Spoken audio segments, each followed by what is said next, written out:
As many of you know, I am an avid thrift store shopper, and I tend to look for the unusual things that you see on this channel at thrift stores.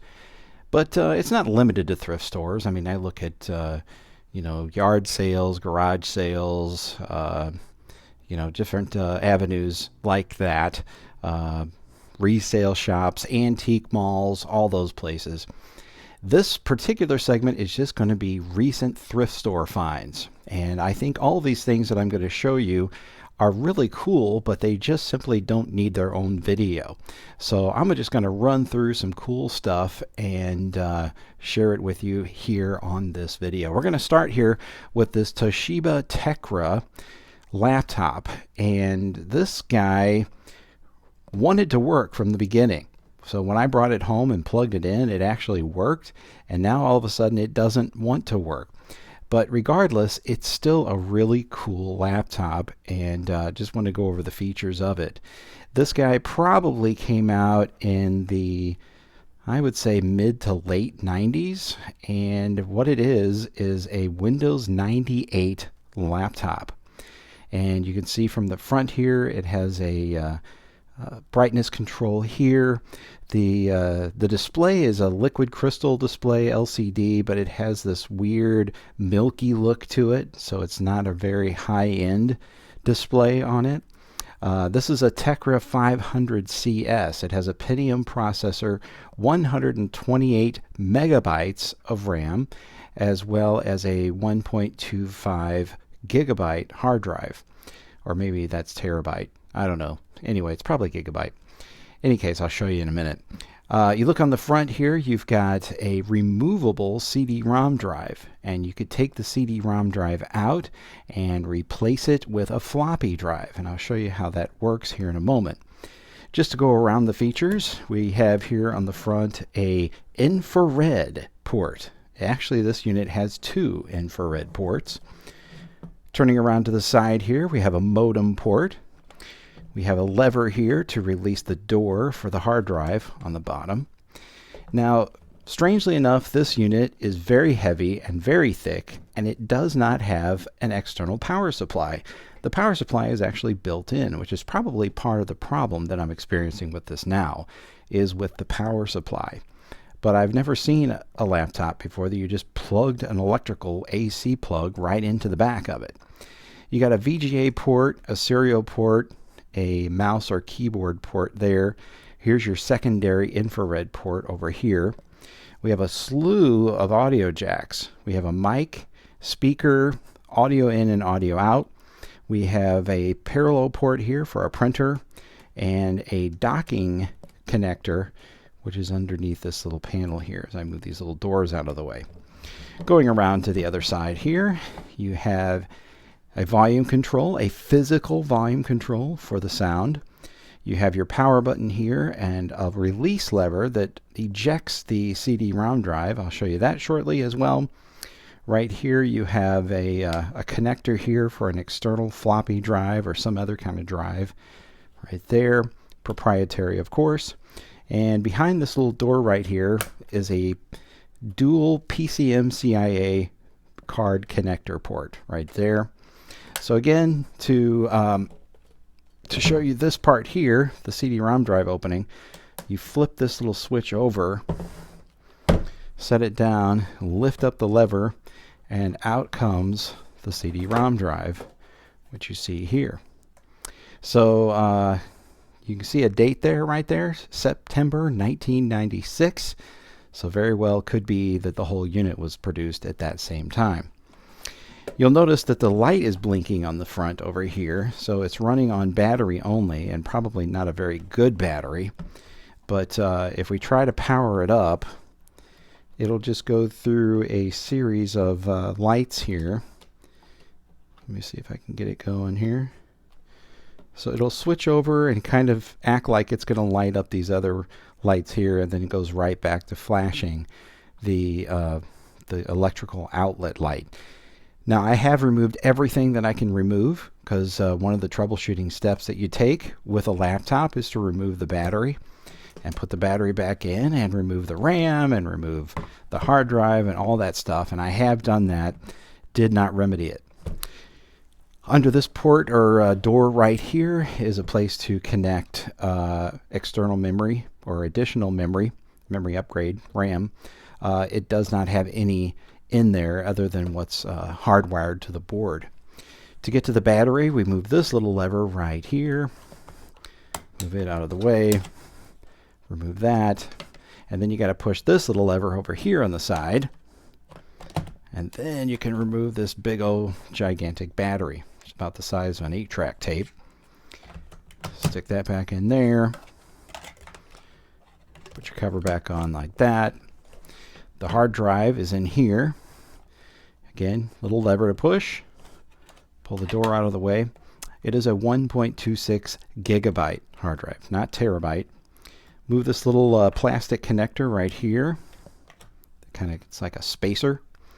Take that out, pull it towards the end of the laptop, and out comes this hard disk pack with a proprietary connector on there. It's probably IDE, and there's probably an IDE hard drive packed inside of here. Okay, put that back on there and close that up. So wish it would work for you. I had it working one day and I was getting excited about it, and trying to think of how I would do the video, and then the thing decided to quit working, and I was like, oh man. So anyway, if I do get it working, I'll show it to you again on a future video. But there you go. This was probably a $2,000 laptop on the date that it came out, and probably some rich business executive or attorney, maybe a doctor, carried this unit around on their travels. All right, let's get to the next item. Here we have a Technics M234X stereo cassette deck with DBX noise reduction. It also has Dolby B noise reduction and Dolby C. And again, this was something that I had bought quite a while back and was going to do a whole segment on it. But unfortunately, the sound quality on it is not that spectacular. Now, it will record quite well with DBX, and I have recorded tapes on it and played them back using my DBX decoder, and they sound pretty good. But this particular unit, for some reason, just has real low power output. I mean, it just doesn't have any punch to it, and would not produce a very good case for using DBX noise reduction by itself. But it is kind of cool. It's very well styled, and it does work. It has a soft touch controls over here on the side, and again, like I said, you can encode your tapes with DBX noise reduction. So I can go ahead and hit play there, and you'll see the meters bouncing there on the front.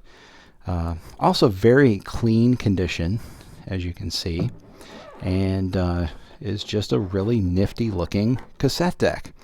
But my Pioneer, even without DBX noise reduction on it, absolutely kicks this thing's butt as far as sound quality goes. So you got a tape counter here, which you can reset with this button, and you've got stop, rewind, fast forward.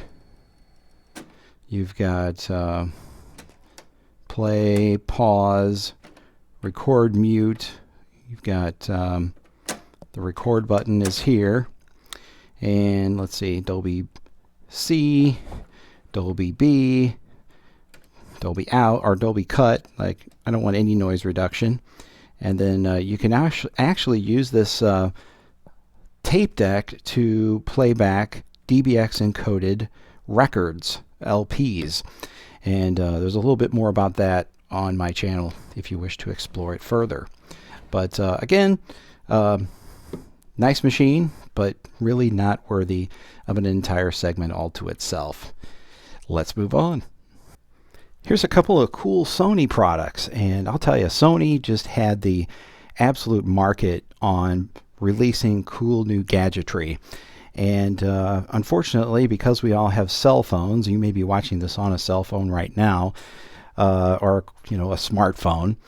Because of that, a lot of these objects that you see here have been replaced. So on the left here is a Sony car Discman. So this was built a little bit tougher, and once you had a power supply connected to it, had all the controls backlit so that you could see them at night in your car. This guy still works fine, has audio output here on the back, has volume control here and resume and random playback mode, has your headphone jack here on the side. So kind of a cool retro CD player there. Not really retro, more like classic. Over here we have a Sony DVD-R video camera, and I may do an entire segment on this, but I did not get the power supply with it, so I need to get a hold of a power supply. But the cool thing about it is it records video directly to recordable CD, DVD-R discs. So, and it even records Dolby Digital audio on those discs as well, and you can see the logo right there. So small, compact, not much larger or wider than a 3-inch recordable DVD, which is the format that this thing uses. Next is the random media segment. So on my channel, you will be able to see these flexi discs or sound sheets that were made by a company called Evatone or Evatone, and I do demonstrate these on my channel. But I found these recently. These were given away with a fun meal or a happy meal. I think it was actually called a fun meal at Burger Chef. Burger Chef is no longer in business. If they are, they're very, very few and far between to be found. But I remember going to Burger Chef as a kid and getting a Happy Meal, fun meal, so that I could get these records. I was absolutely fascinated with them. So now I have 3 of them. You'll see in the other video that I made, there's a black one, and then here's a yellow one, and a kind of a off greenish aqua colored one. But yeah, they have little stories on them, and typically they are having to do with Halloween related subjects. So apparently they were released around October of that time. These records are pretty cool, and I would love to play them and demonstrate them for you, and I might in a future segment. But this is called a movie record.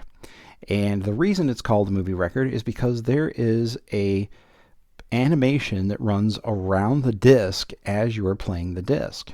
And originally it was sold with a multi-mirrored cup-looking thing that you would set in the middle of the disc. And as it played, each edge of that mirror was corresponding to one of these little animations there, and it would look like the object was moving.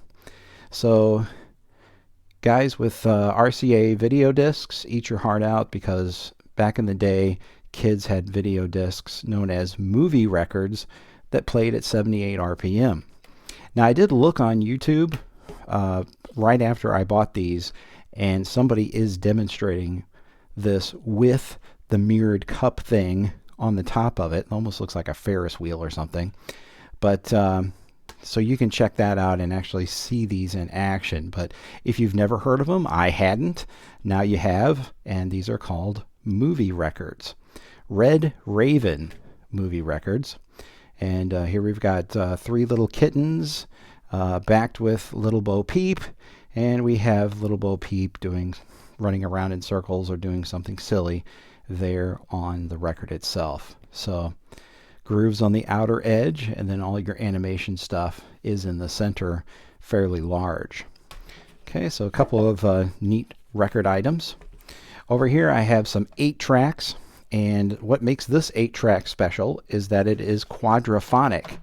So this is a 4-channel 8-track tape, and you know it's a 4-channel 8-track tape because it'll say Q8 on it for quad 8, and it also has this slit up here on the top.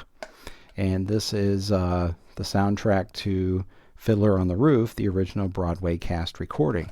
And instead of having 4 channels on it, or 4 programs, it actually has 2, because each program has 4 tracks associated with it.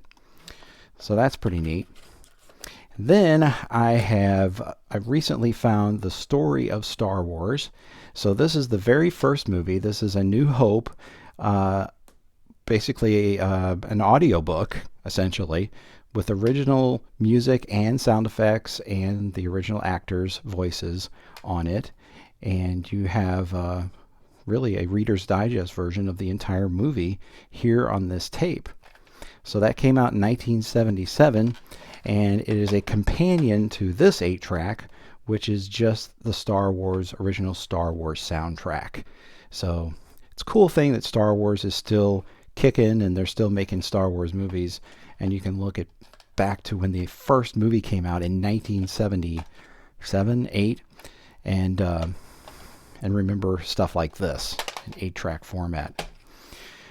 Here is a video CD of Jimmy Neutron, Boy Genius, and this is a release that came out in another country. And let's see, it looks like it came out, looking for it here, Philippines. There it is. So this was released in the Philippines, but this is a video CD. So this is MPEG 1, which is less quality than a DVD, and was on 2 compact discs. Isn't even any kind of special disc. It's a compact disc encoded with video. Okay, so again, that's a video CD. You can see a little more about VCDs on my channel. And speaking of VCDs, how about bootleg VCDs? So I found these and wanted to pick them up just because I've never seen anything like this before. Typically, I don't hang out in bootleg video stores or places that sell them. But yeah, so here is a movie that's on 2 video CDs, and I think when I put this into my RCA player, it told me that these were super video CDs. That was the thing that came up on the display. So I've got Shrek 2, I've got Lord of the Rings, which happens to be on 4 discs that are just thrown inside of here. There you go. 4 discs for that movie. We've got Men in Black 2, Back in Black on 2 discs. Very nicely done there. Nice labels. And the original Walt Disney Tron also on these discs. And it looks like when they printed them out, they put the wrong numbers on them. So they had to go back later and write over them. So this one, which used to be 1, is now 2. This one that used to be 2 is now disc 1. There you go. And that's how you bootleg, apparently. It isn't often that you see computer stuff at Goodwill, but in this case, it's exactly what I found. And if you're a computer guy or have been working with computers for some time, you ought to be able to recognize the drives that you see here. This is an internal zip drive. It's an IDE zip drive, and I also found 2 zip disks that were not with it, but happen to be Fujifilm brand discs. And this one's got a little note in it of some sort. I hope that's not somebody's phone number. No, it's not. It's got too many numbers in it. But you can see the dates on here are from 2002 is when these notes were made. And then over here you have some kind of a tape drive. Now I was thinking that this was a Trevan drive or maybe a Colorado tape drive, and to be quite honest, I'm not sure. Maybe one of you guys can chime in and tell me which one this is. But this isn't wide enough for the Trevan tape that I have. Would not fit in there. So I don't know, it could be one of those little tapes that looks like it has big computer reels on the inside. But I did power all of these up, and they do power up. The little lights light up on the front and so forth. So that was pretty cool find. And then how about an Intel Xeon processor? E3-1276, V3, LGA 1150. And this is a server workstation processor, and it just so happens that I have this listed on eBay right now. So if you are interested in bidding on it as of the time of the video being released here on YouTube. This is listed on there. Otherwise, you have to find your own. But I thought that was a pretty cool find. And then here is a motherboard. Again, I never thought I would find a motherboard at Goodwill, because typically in the St. Louis market, they do not accept computers for donation, and they stopped accepting tube televisions as donations as well. But I looked this up, and this is like a mini server motherboard. So it has an Atom processor on it, and a place for 2 sticks of RAM, and it's got 2 NICs on it. So you could probably use it at, turn it into your own router or firewall, a software firewall in there, or an open source one. And very, very simple, small board there. It's got onboard Intel video. It's got PS2 keyboard and mouse, 2 USB ports, serial port, and of course all the stuff that you see on the board as well. So again, computer stuff. And last but not least, we have 2 really cool handheld electronic games. On the left here, we have Simon Swipe, and on the right, we have, this is called Rubik's something, Rubik's Slide. You can see that on the bottom right there. So both of these are handheld electronic games, and both of them worked. I mean, you just picked them up, and they had batteries in them and everything. I'll go ahead and show you this one. I really don't know how to play this thing. I do know how to play Simon, so I'll show you that. But here is this guy. Lightning round. Easy. Medium. Hard.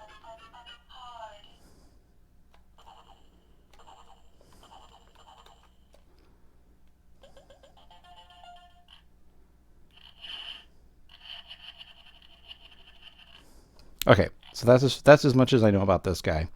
It's got a like a hologram sticker on here showing its authenticity as a real Rubik's item, official item. All right, and then Simon Swipe is pretty cool. I mean, if you've ever played the old Simon game as a kid or ran across one of those, it's this is the modern version of that game, and we'll turn it on here. All right, turn the volume up. So right now it's saying, okay, what level of game do you want to play? So we'll do easy.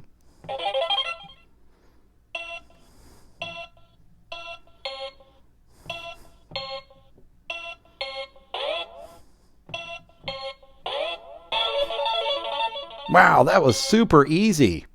Wait, I missed that. What did it do?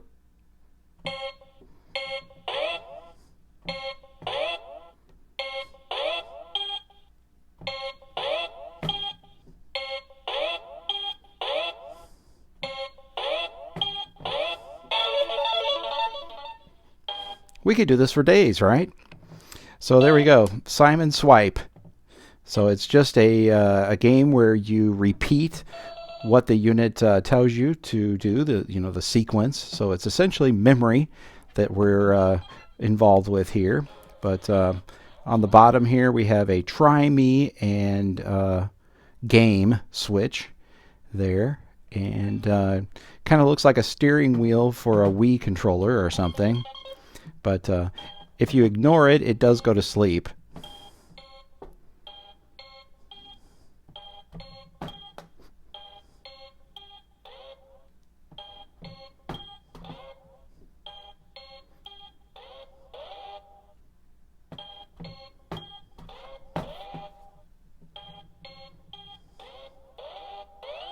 Oh, good grief.